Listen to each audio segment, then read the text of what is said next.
For over 75 years, talk shows have made a lasting impact throughout history. They provide a space for a wide range of voices to be heard, from celebrity interviews to political debates and discussions on social issues. In the 60s, there was the Phil Donahue Show. The 70s, The Tonight Show starring Johnny Carson. And in the 90s, The Oprah Winfrey Show.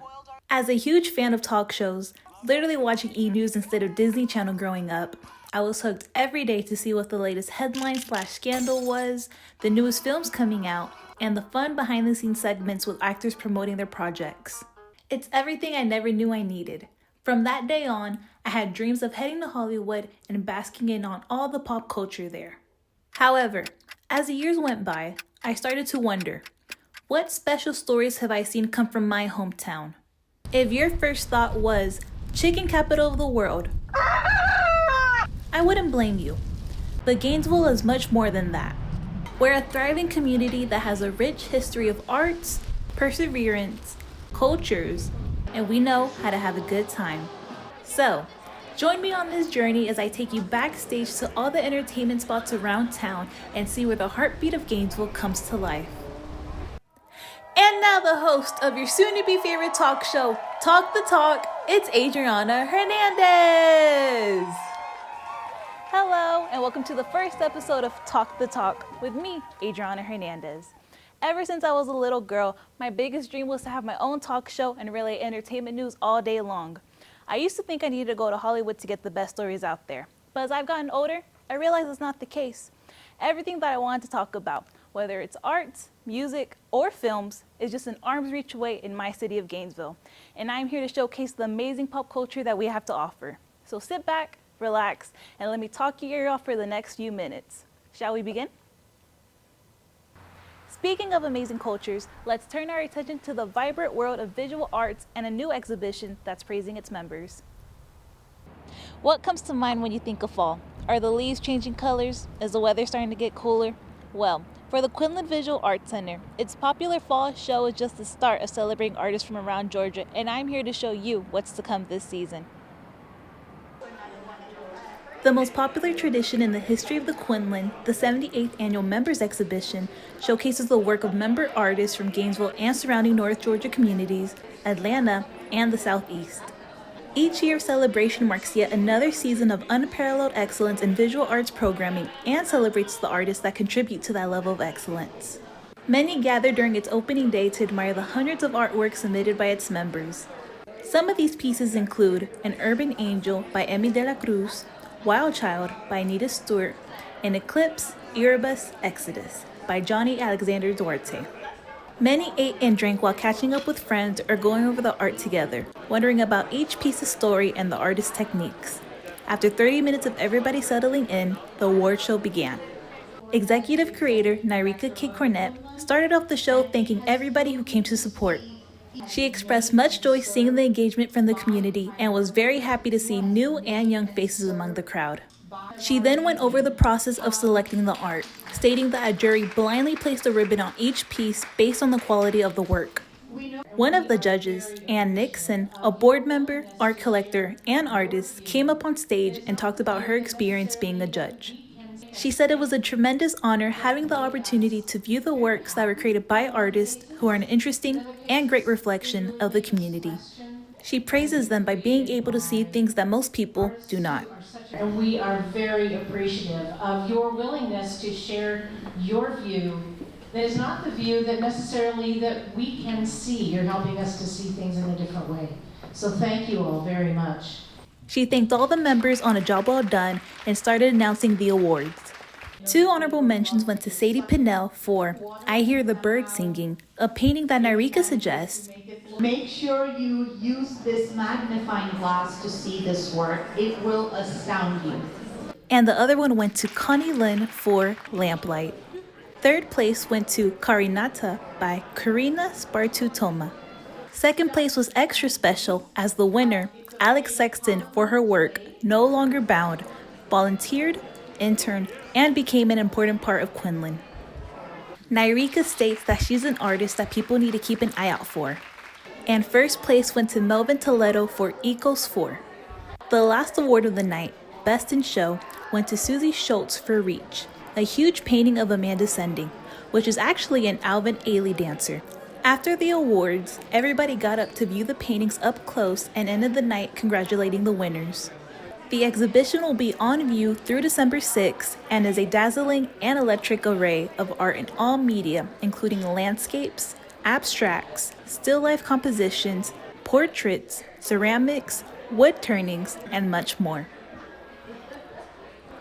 The Quinlan Visual Arts Center isn't just a gallery. It's a welcoming home for all who love the arts, its exhibitions, and the program celebrating community, imagination, and inclusion. Remember to stay well, stay creative, and support the arts. From canvas to the big screen, we know just the spot for film lovers to feast their eyes on the latest films coming out. Lights, camera, action. I'm here at the 9th Annual Georgia Film Festival to celebrate filmmakers and films based in Georgia and in the Southeast. Whether you're in the mood to laugh, cry, or interact with aliens after work, these films will leave you running to buy another ticket. For the past 3 days, over 45 films were shown in the Hawk Cinema on the University of North Georgia Gainesville campus. Many students, alumni, and guests filled the lobby on the first day and rushed to find a seat inside and watch the first 2 films of the festival. The first screening was Time, Part 1, a music video directed by Robin Hicks by the band Wiregrass featuring Sophia Marietta. The song is about a resentment of self for becoming caught up in routine and losing track of what really matters in life: art, expression, and truth.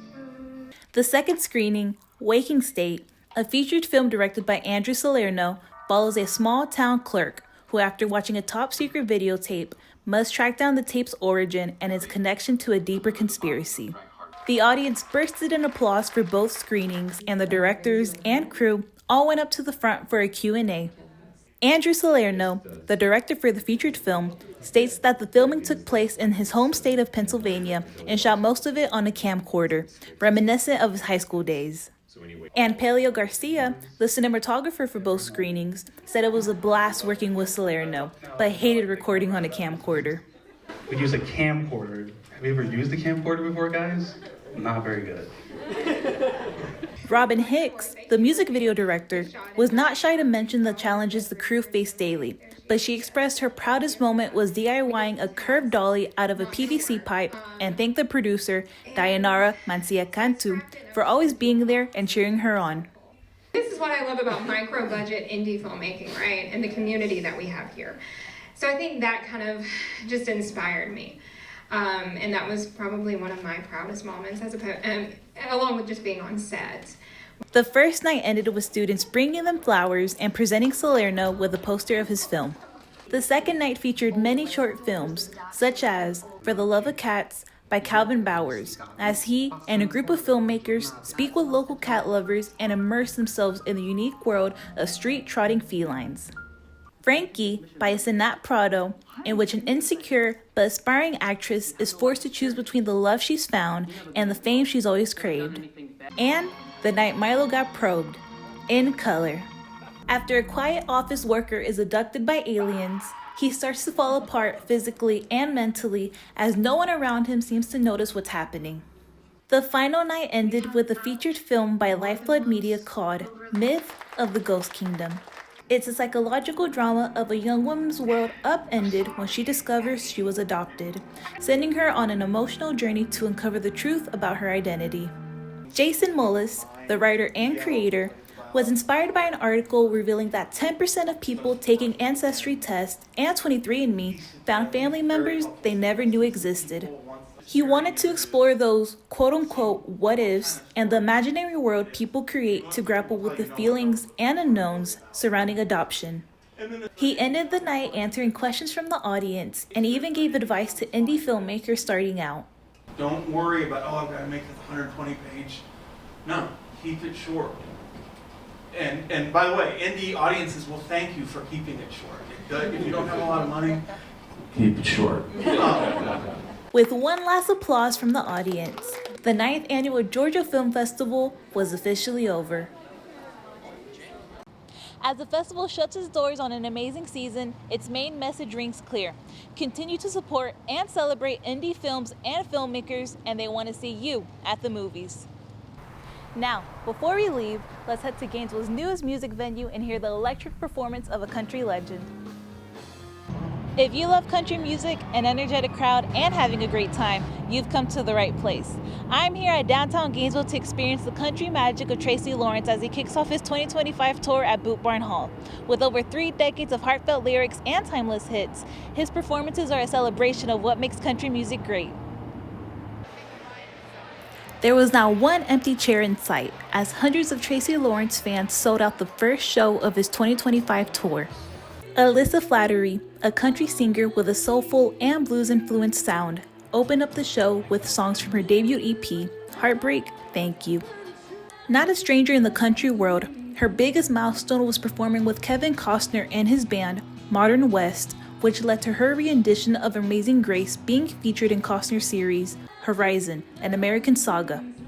As she transitions between songs, she tells the audience the stories behind them, such as falling for a guy just because he's so darn cute, being grateful for the heartbreak, and reminding the audience that, but you're so lucky you're not with them anymore. Right before she left, she expressed to the audience that this was her first time in Georgia and thanked them for being there. This is my first time ever in Georgia, which is crazy. I know. I'm like, what a way to kick off my Georgia experience. She ended her performance with a huge round of applause and greeted fans afterwards. Finally making his entrance, Boot Barn Hall exploded into screams as Tracy started his show singing Made in America.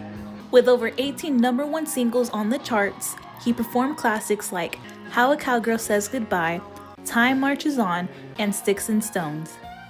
Halfway through the concert, he dedicated a tribute show to 4 major country musicians that passed away. I loved each one of them, man. They were all good friends of mine. So we thought it'd be cool if we worked up a little tribute for these 4 gentlemen.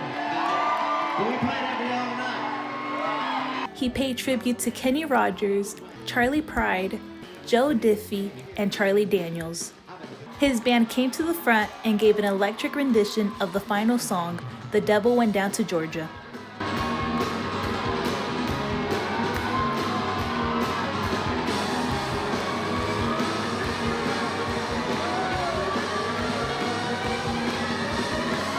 Energy was at an all-time high, with Tracy and his band stepping back and the audience cheering them on. As the night came to an end, Tracy sang his final song, signed an autograph, thanked the crowd, and left the stage. However, fans still wanted to hear more and yelled for an encore. Even the soundcheck guy told the audience to scream louder. Tracy Lawrence came back for an encore, much to the happiness of his fans. He finished the night with 3 more songs, I Threw the Rest Away, Stars Over Texas, and Better Man, Better Off. He promised the crowd that he'll come back next year to see them again, praised his band, and departed from the stage one last time. Whether you're a longtime fan or discovering his catalog for the first time, Tracy Lawrence will leave anyone who listens captivated with his unforgettable music. To find out where he's going to next, head to tracylawrence.com/tour for more information. And that's all the time that we have for us tonight. It's been a pleasure showing you the radiant and incredible culture Gainesville has to offer, and I hope you had an amazing time as much as I did. I'm Adriana Hernandez, and until next time.